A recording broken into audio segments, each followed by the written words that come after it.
தற்போது நடைபெற இந்த செம்மணி அகழ்வில் தமிழ் மக்களுக்கு இந்த செம்மணி அகழ்வு ஒரு சரியான முடிவை தருமா, இல்லை அதுவும் நீண்டு கொண்டு போகுமா? தற்போதைய நாட்டில் காணப்படுற பொருளாதார நிலைமை எப்படி இருக்குது, எந்த மாதிரி மக்கள் அவங்களோட அன்றாட ஒரு நாளை கழிக்கக்கூடிய மாதிரி இருக்குது? ஒரு கரைக்கு நாங்கள் ஒரு 5 கிராம் 10 கிராம் போட வேண்டிய உப்பு, அது எங்கட மண்ணில் இந்த ஆனரவில் வேண்டிய அளவிற்கு உற்பத்தி செய்யலாம். உற்பத்தி செய்தால் உலக நாட்டுக்கு அனுப்பலாம்.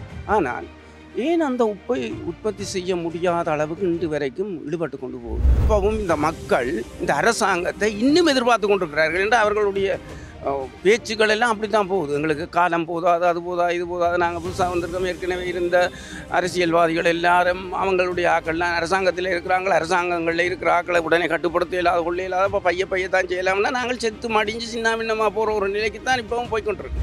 இந்த அரசாங்கம் இந்த போதையை கட்டுப்படுத்துகிற பெரிய வேலையா? ஏன் கட்டுப்படுத்த முடியாது? இந்த பெரிய கோடி ரூபாய் செலவழித்து இந்த இலங்கை பூராவும் சுத்த வர கடல்களால் எதுவும் கொண்டு வரையிலாது. இங்கே இருந்தாங்காலே ஒரு ஆள் போயிடாது, அங்கே இருந்து ஒரு ஆள் வரையிலாதுன்றா பாரிய அளவில் 300 கிலோ 400 கிலோ 500 கிலோ உண்டு கஞ்சாலாம் எப்படி வருகுது? இந்த வடக்கு மாகாணத்தின் பிரச்சனையில் தலையிட்டு வெளிநாட்டில் உள்ள தமிழர்கள் தரப்பை அணுகி ஒரு பிரச்சனைக்கு ஒரு தீர்வு காணும் இடத்துல இந்த பொருளாதாரம் எங்கேயோ போயிடும். நல்ல மாதிரி முன்னேற்றத்தை அடையலை. வணக்கம் அண்ணா. வணக்கம். வணக்கம். தற்போதைய நாட்டில் காணப்படுற பொருளாதார நிலைமை எப்படி இருக்குது, எந்த மாதிரி மக்கள் அவங்களோட அன்றாட ஒரு நாளை கழிக்கக்கூடிய மாதிரி இருக்குதா? உண்மையிலே இது என்னத்தை சொல்கிறேன்னு தெரியாமல் கூட அன்றாட நாளை கழிக்கக்கூடியன்ற அநேகமான மக்களில் கூடுதலாக மிகவும் வறுமை கோட்டுக்கு கீழே இருக்கிற மக்கள் ஒரு நேர உணவோடு தான் தங்களுடைய வாழ்க்கையை கழிக்கினேன். நான் கூட பாருங்க ஆட்டோ ஓடுறோம். இந்த ஆட்டோ ஓடி அதில் பெறுகிற வருமானத்தால் எங்களோட குடும்பத்தினுடைய வாழ்வாதாரத்தை காப்பாற்ற முடியாமல் இருக்குது. உதாரணத்துக்கு இந்த பிரதான வைத்தியசாலையிலிருந்து வெளியேறுகின்ற நோயாளிகள், கால் முறிஞ்ச கை முறிந்த அநேகமான நோயாளிகள் இந்த முச்சக்கர வண்டியை பிடிக்கிற இல்லை. காரணம் என்னென்னு சொன்னால் பொருளாதாரம் அவ்வளோ தூரத்துக்கு கீழே போயிட்டுது. மக்கள்கிட்ட பணம் இல்லை. இப்போ ஆட்டோவை பிடிச்சு கொண்டு தங்களுடைய இருப்பிடத்துக்கு போகிறதுக்கு கஷ்டப்பட்டு இதில் இருந்து இந்த ஆஸ்பத்திரியிலேருந்து இந்த டிப்போ சந்தி வரைக்கும் நடக்கிற நோயாளிகளை நாங்கள் பார்க்குறோம். மனதுக்கு வேதனையாக இருக்கிறது. இந்த அரசாங்கத்தை நம்பி நாங்கள் ஒரு மாற்றத்தை கொண்டு வரணுமன்றதுக்காக எல்லோரும் சேர்ந்து ஒரு மாற்றத்தை கொண்டு வரணுமென்று இந்த அரசாங்கத்தை நாங்கள் ஆதரித்தோம். ஆனால் எதிர்பார்த்த அளவுக்கு இந்த பெரிய ஒரு முன்னேற்றங்களையும் காண முடியாமல் இருக்கிறது. அண்மையில் பார்த்திங்கன்னா உண்மையில் ஒரு கரைக்கு நாங்கள் ஒரு 5 கிராம் 10 கிராம் போட வேண்டிய உப்பு, அது எங்கட மண்ணில் இந்த ஆனரவில் வேண்டிய அளவிற்கு உற்பத்தி செய்யலாம். உற்பத்தி செய்தால் உலக நாட்டுக்கு அனுப்பலாம்.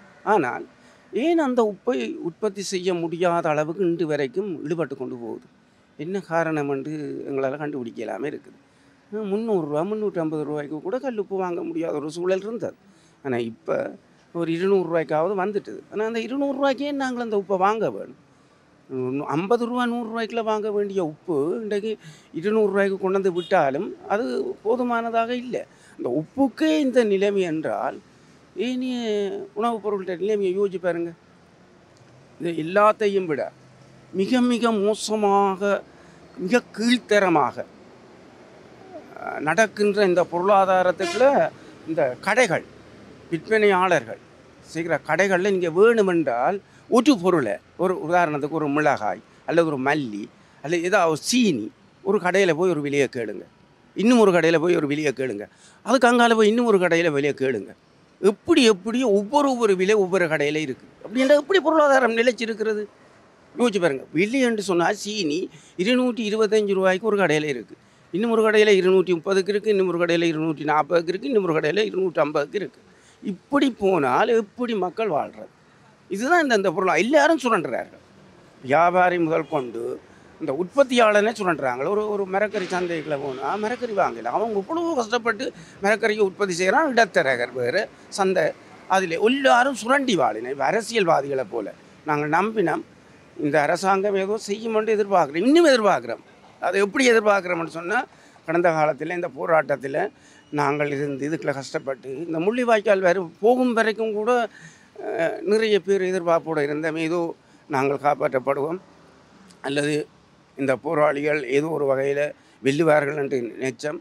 ஆனால் அது கடைசியில் எல்லாம் தவிடுபடியாக போயிட்டு அது மாதிரி தான் இப்போவும் இந்த மக்கள் இந்த அரசாங்கத்தை இன்னும் எதிர்பார்த்து கொண்டிருக்கிறார்கள் என்று அவர்களுடைய பேச்சுக்கள் எல்லாம் அப்படி தான் போகுது. எங்களுக்கு காலம் போதாது, அது போதா, இது போதாது, நாங்கள் புதுசாக வந்திருக்கோம், ஏற்கனவே இருந்த அரசியல்வாதிகள் எல்லாரும் அவங்களுடைய ஆக்கள்லாம் அரசாங்கத்தில் இருக்கிறாங்க, அரசாங்கங்களில் இருக்கிற ஆக்களை உடனே கட்டுப்படுத்த இல்லாத கொள்ள இல்லாத இப்போ பைய தான் செய்யலாம்னா நாங்கள் செத்து மடிஞ்சு சின்ன பின்னமாக போகிற ஒரு நிலைக்கு தான் இப்போவும் போய்கொண்டிருக்குது. பாருங்கள், ஒரு கடையில் போய் ஆந்திர மாவட்டத்துக்கு இந்த கிளிநொச்சி மாவட்டத்தில் ஒரு கடையில் ஒழுங்கான சாப்பாடு சாப்பிட இல்லாது எல்லாரும் தங்களுடைய வருமானத்துக்காக அதை பாசலை கட்டி பாருங்க. வேணுமெண்டா நீங்கள் ஒன்றும் வேண்டாம், ஒரு கடையில் போய் இருந்து சாப்பிடுங்க, அதே சாப்பாட்டை பாசலாக கட்டுங்க. பாசலை கொண்டே வீட்டை சாப்பிடல ஏன்னா தேக்கரண்டியெல்லாம் கரைக்க போடுறாங்க, ஒழுங்கான கறி இருக்காது, ஆனால் காசு ஒரே காசு. அப்படி எல்லாரும் சுரண்டுற வாழ்க்கைக்கு தான் இப்போ போயிருக்கணுமே ஒழிய மக்களை பற்றி எவருக்குமே சிந்தனை இல்லை. எல்லாத்தையும் மிஞ்சி பார்த்தீங்கன்னா ஒவ்வொரு பிள்ளைகளும் போதை வசுக்கு அடிமையாகி கொண்டிருக்கிறார்கள். சும்மா பேச்சு வழக்குதா எல்லாரும். அந்த போதைக்கு அடிமை ஆகிறதால கஷ்டப்பட்டு உழைக்கிற தாய் தகப்பன் பிள்ளைகளை செலவழிக்கிறாங்க. போலீஸ் பிடிச்சி கொண்டு போகுது, அங்கே போகுது, இங்கே போகுது, அதுக்கு செலவழிக்கிறாங்க, ஹாஸ்பிட்டலுக்கு செலவழிக்கிறாங்க. அப்படி இங்கே பொருளாதாரம் முன்னேறது. இந்த அரசாங்கம் இந்த போதையை கட்டுப்படுத்துகிற பெரிய வேலையா?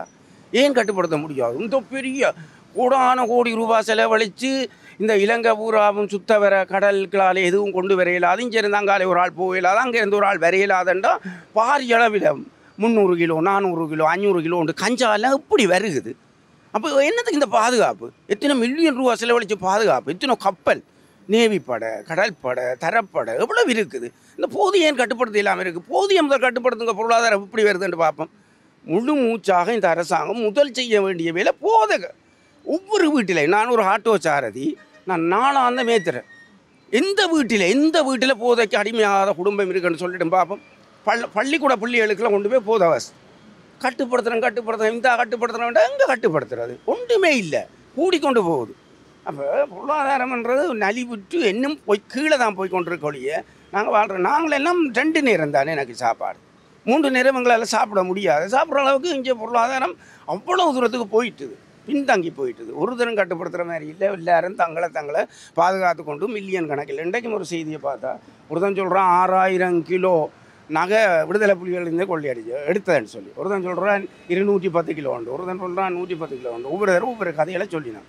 உண்மையில் பார்க்க போனால் 6000 கிலோ உண்மையில் இருந்திருக்கலாம். அவ்வளோ எங்கே அவ்வளவும் காணும். எங்கட வடமாகாணத்தை நிவர்த்தி செய்கிறார்.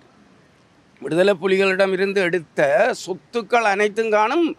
இலங்கையின் பொருளாதாரத்தை நிவர்த்தி செய்யுது. இதெல்லாம் தனிநபர் கொஞ்சம் பேர்கிட்ட இருக்குது, ஒரு பெரிய அரசியல்வாதிகள் கொஞ்சம் பேர்கிட்ட இருக்குது. அவ்வளவுத்தையும் கைப்பற்றினாலே காணும் இந்த பொருளாதாரத்தை நிமித்தராக்கு. உண்மையில் அனுரா அரசாங்கம் வந்தால், அதாவது நாங்கள் அனுராவை ஒவ்வொரு தமிழ் மக்களும் நேசித்தது பெரும் ஒரு போராட்டத்தில் ஈடுபட்டவர். அவர் கட்டாயம் நிச்சயமாக இந்த மக்களுடைய பிரச்சனையை தீர்ப்பார் என்று சொல்லி எல்லாருமே எதிர்பார்த்துறாங்க. நாங்கள் உண்மையிலே அவருக்கு ஆதரவளித்தோம்.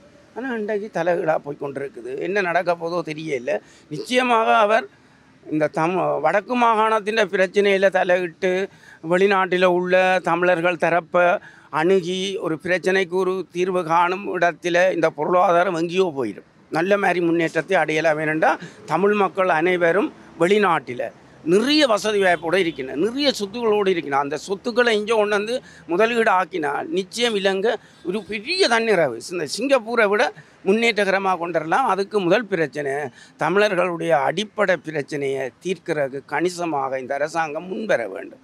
அதை விடுத்து தமிழர் பிரச்சனையை தீர்க்கிறோம் சிங்கள குடியேற்றங்களையும் புத்த விகாரைகளையும் மேலும் மேலும் விஸ்தரிக்க காணிகளை அபகரித்து கொண்டு போகிறதுன்னு சொன்னால் இது நாடாக இருக்காது, சுடுகாடாகத்தான் மாறும். இதுதான் உண்மையில் பொருளாதாரம் சரியான பின்தங்கி போயிட்டுது. எங்களை அநேகமான இப்போ நாங்களே 2 நேர உணவோடு இருக்கிறோம்டா பிச்சை எடுக்கிற சனம் அன்றாட கூலிக்கு போகிற சனத்தின் நிலைமை என்ன சொல்லுங்க பாப்போம். ஒரு கூலிக்கு ஆக்களை பிடிக்க இயலாது. கூலிக்கு ஆக்களை பிடிச்சா வேலைக்கு வந்து செய்கிறவன் அவன் நொடிஞ்சு நூடில்ஸ் ஆகி போயிருக்கிறான். அவனால் வேலை செய்ய முடியும். அவனுக்கு பின்னால் நாங்கள் தடி ஓட்டி கொண்டு இருக்கணும். அவனுக்கு சம்பளம் கொடுக்க எங்கள்கிட்ட வசதி இல்லை. ஒரு கூலி வேலை செய்கிறதுக்கு ஆக்கள் இல்லை, கூலி வேலை செய்கிறதுக்கு ஆக்கள் இல்லை, ஆக்கள் சம்பளம் கொடுக்குறதுக்கு காணாது. இப்போ சரியான படு மோசமாக தான் இருக்குது. இதில் எப்படி வர்ணிக்கிறேன்ட்டு எங்களுக்கு தெரியல. ஒவ்வொருத்தரும் அந்தந்த இடத்துல இருந்து அதுகளை அனுபவித்து பார்த்தா தான் அதன் உண்மையான தாற்பயம் விளங்கு. நீங்கள் வேணுமெண்டா இதுலேருந்து பாருங்கள், டிக்கெட் பண்ணுற நேரம் பாருங்கள், எத்தனை பேசன் இதால் நடந்து போய் பஸ்ஸில் ஏறி போயினோம்ட்டு. நாங்கள் இதில் ஆட்டோவை வச்சு கொண்டு பார்த்து கொண்டு நிற்போம். கொஞ்சம் வசதியான ஆக்கள் ஆட்டோவை பிடிக்கணும், வசதி இல்லாதவர்கள் அப்படியே போகும்.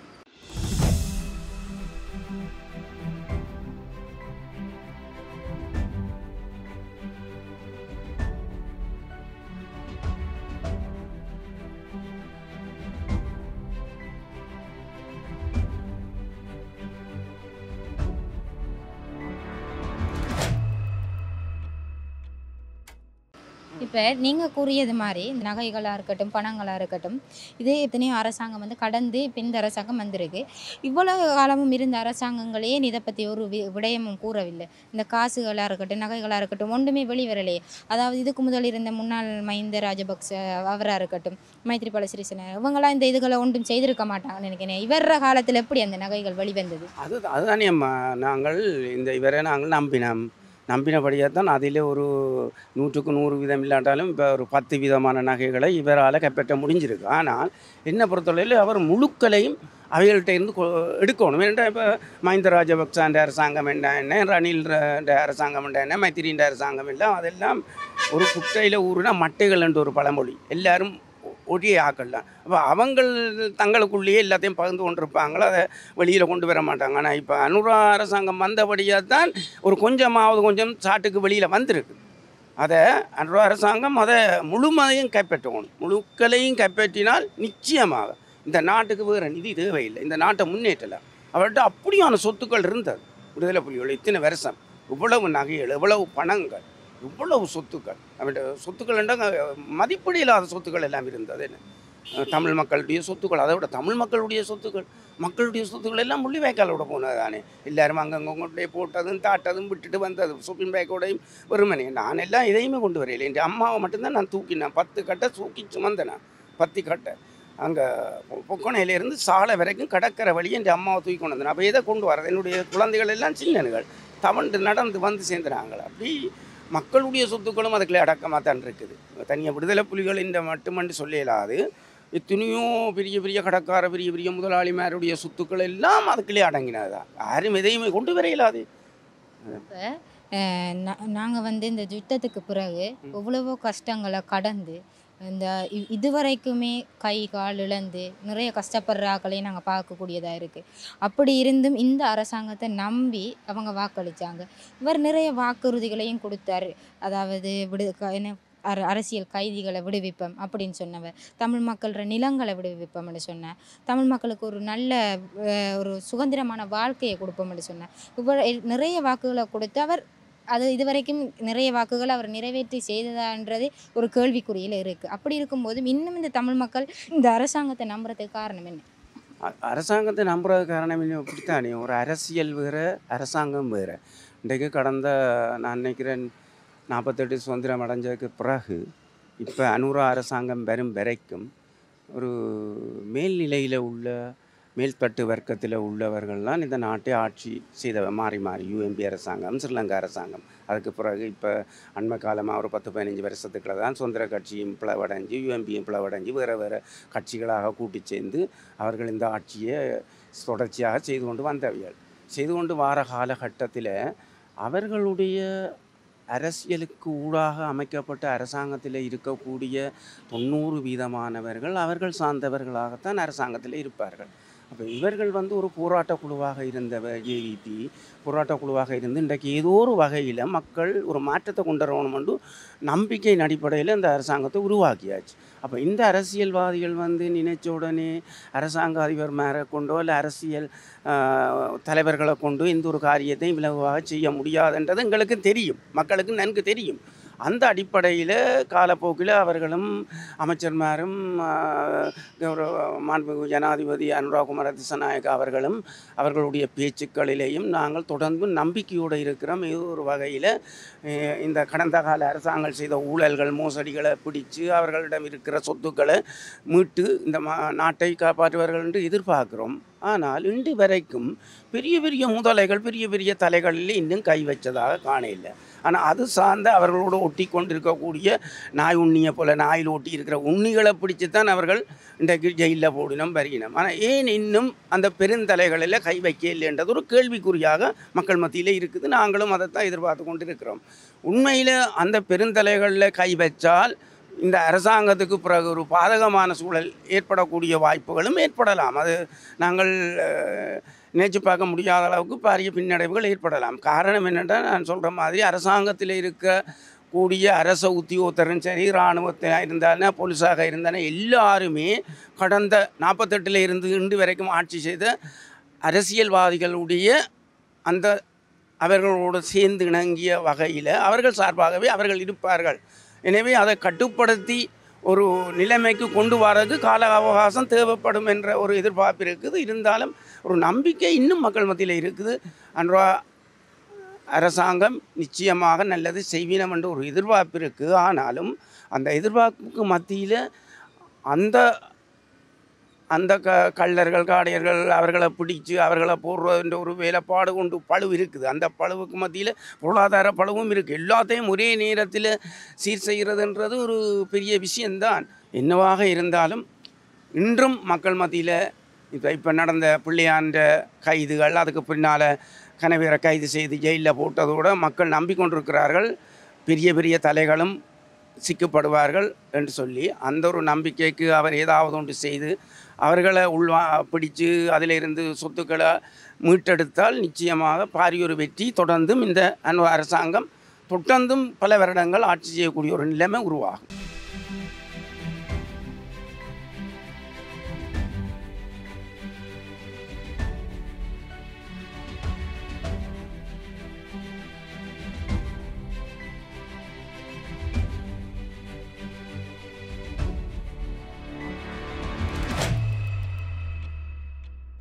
தமிழ் மக்கள்ற மனநிலையாக இருக்கட்டும், அவங்களோட கஷ்டங்களாக இருக்கட்டும், சில இடங்களை பார்த்தா அவங்களுக்கு அந்த ஒரு இடத்தை பார்க்கும்போதே அவங்களோட மனக்கவலை வந்து உடனே வெளிப்படுற தன்மை இருக்குது.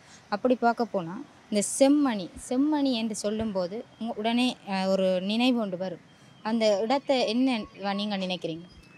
உண்மையிலே செம்மணி நினைவுன்றது ஒருத்தராலையும் வாழ்க்கையில் மறக்க முடியாத ஒரு நிகழ்வு தான். என்னதான் செய்கிறது? இத்தனை பல நூற்றுக்கணக்கான உயிர்கள் எல்லாம் புதைக்கப்பட்டிருக்கு. எனக்கு ஒரு விருப்பம் என்னென்று கேட்டால், இன்றைக்கு பிள்ளையான பிடிச்சிருக்கணும் அந்த ஒரு ப்ரொஃபஸர் ஒரு பல்கலைக்கழகத்தின் ஒரு விடிவியாளரை கடத்தி கொலை செய்தது. இன்றைக்கு அதை பிடிக்க போய் பல பேர் அங்கால பிடிபட்டு கொண்டிருக்கணும். அது மாதிரி இந்த செம்மணி புதகுழி விடயம் தொடர்பாகவும் இங்கே உள்ள பல கொலைகளை செய்திருக்கிறார்கள். பல நூற்றுக்கணக்கான கொலைகளை செய்திருக்கிறார்கள். அவர்களுக்கும் இந்த நடவடிக்கை தொடர வேணும். இந்த நடவடிக்கை தொடர்ந்தால் உண்மையில் செம்மணி புதகுழி போல பல புதகுழிகளை பிடிக்கலாம் யாழ்ப்பாணத்தில். இப்போ தற்போது வந்து செம்மணி புதைக்குழு வந்து ஒரு அகழ்வாராய்ச்சி வந்து நடந்து கொண்டு இருக்கு. அதில் தற்போதும் கூட சில மனித எலும்புக்கூடுகள் வந்து மீட்கப்பட்டிருக்கு. இது வந்து எதனை வெளிப்படுத்துது? எதனை வெளிப்படுத்துதுன்னா தமிழ் மக்களை படுகொலை செய்ததுன்னா தமிழ் இனத்தை அழிக்கிற ஒரு நோக்கம்தான். தமிழ் இனத்தை ஒரு பூர்வீக இனமாக இல்லாமலுக்கு செய்கிற ஒரு நோக்கம்தான் அது. ஏற்கனவே அது அப்படி என்றா இலங்கையில் வந்து தமிழ் இன படுகொலை வந்து நடைபெறவே இல்லைன்னு சொல்கிறாங்களே. யார் சொல்கிறது? அப்படி இந்த அரசாங்கம் தானே சொல்லுது. இந்த அரசாங்கம் என்னத்துக்கு சொல்லுது? தங்களோட ஆட்சியை தக்க வைக்கிறது. எங்கள் மனச்சாட்சிப்படி இதயபூர்வமாக தங்களுடைய மனதால் சொல்லட்டும் பார்ப்போம் இங்கே ஒரு இனப்படுகொலை நடக்க இல்லைன்னு சொல்லி. நாங்கள் அந்த இனப்படுகொலைகளால் மீண்டு தானே வந்து உயிரோடு இருக்கிறோம். எங்களோட கண்ணாலே எத்தனை பிரேதங்களை கடந்து தானே வந்திருக்கிறோம். எங்களோட சகோதரங்கள் எங்களோட உறவுகளை நாங்கள் தாண்டி தானே வந்திருக்கிறோம். நாங்கள் முள்ளிவாய்க்காலில் கொத்தா குண்டுகள் விளையக்கில் நாங்கள் எத்தனை பங்கர் கடந்து மயிரிலையில் நாங்கள் தப்பியிருக்கிறோம். எங்களோட இருந்த எத்தனை பேர் கண்ணால் நாங்கள் பார்த்துருக்கிறோம், காவு கொடுத்துருக்கிறோம். எங்களோட பிள்ளைகளை எல்லாம் எங்களோட உறவுகளை எல்லாம் எத்தனை புள்ளிகள் நூற்றுக்கணக்கானது எல்லாம் அப்படியே பற்றந்து போய் அப்படியே இந்த மீன் செத்து கடற்கரையில் ஒதுங்குற மாதிரி எல்லாம் எங்களோட மக்கள் எல்லாம் கிடந்து. அதை எப்படி சொல்கிறது இனப்படுகொலை இல்லையாண்டு? விடுதலை புலிகளை மட்டும்தான் அழித்தன்னு சொல்லிடுமா? அதெல்லாம் சும்மா தங்களோட அரசியலை தக்க வைக்கிறதுக்காக இப்போ இனப்படுகொலை என்று சொல்லி நடந்தது உண்மைதான் என்று அன்வ அரசாங்கம் ஏற்றுக்கொண்டால் இந்த அன்வ அரசாங்கம் அடுத்த நிமிடமே கவலை பார்க்குமே, பிறகு கவுண்டு போயிருமே. அப்போ எல்லாரும் காலத்துக்கு காலம் அது அப்படி ஒன்று இல்லைன்னு சொல்லி தங்களோட ஆட்சியை நடத்துகிறது தான். வேறு மற்றும்படி அதை இல்லையென்று சொல்லிடுமா? அதை விவரால் சொல்லிடுமே. இந்த உலகத்துக்கு தெரியாதா? சேட்டலைட் மூலம் எடுக்க இல்லையா? சேட்டலைட் மூலமே பார்க்கலாமே நடந்த சம்பவங்களை. அதை எப்படி இவன் மறைக்க முடியாத ஒரு காலம். சும்மா தங்கட அரசியலுக்கு பொய்யலை சொல்லலாம். தற்போது நடைபெற இந்த செம்மணி அகழ்வில் வந்து தமிழ் மக்களுக்கு இந்த செம்மணி அகழ்வு வந்து ஒரு சரியான முடிவை தருமா, இல்லை அதுவும் நீண்டு கொண்டு போகுமா? இது ஒரு சர்வதேச ரீதியில் கொண்டு போய் தமிழ் மக்களுக்கு ஒரு நல்ல ஒரு முடிவை தரும் என்று நினைக்கிறீங்களா? என்ன பொறுத்தவரை இப்போ இவர்கள் வந்து இப்போ கிட்டத்தட்ட 6 மாதம் ஆகுது. அவர்கள் கொடுத்த வாக்குறுதிகளில் எதையேனும் செய்ய இல்லை. அது மாதிரி செம்மணி புதைகுழி வந்து தீர்க்கமாக 100க்கு 100% இவர்கள் செய்வார்கள் என்ற இந்த நம்பிக்கையும் எனக்கும் இல்லை, மக்களுக்கும் இல்லை. சாட்டுப்போக்குக்கு காலத்தை கடத்துவார்கள். பிறகு அப்படியே மெல்ல மெல்ல பைய அழிஞ்சு போகும். இது ஒரு சர்வதேசத்துக்கு இவர்கள் போக போகிறதும் இல்லை, உடன்பட போகிறதும் இல்லை. நாங்கள்லாம் எங்களுடைய புலம்பெயர் தேசத்தில் உள்ள மக்கள்தான் இதுக்காக பாடுபட்டு சர்வதேசத்தினுடைய உதவியோடு இதுக்கான ஒரு சரியான தீர்வை எடுக்கிறதுக்காக முயற்சிக்கின்றோம். அதுதான் நடக்குமே ஒழிய மற்றும்படி இந்த அரசாங்கம் எங்களுக்கு நீதியான, நியாயமான, தர்மமான எதையுமே செய்ய போகிறது இல்லை. அதில் எந்தவித நம்பிக்கையும் யாருக்குமே கிடையாது. இது ஒரு சாட்டு போக்குக்கு கொஞ்சத்தை கிண்டுவார்கள், புற நிப்பாட்டுவார்கள், அவ்வளவுதான். நன்றி. நன்றி.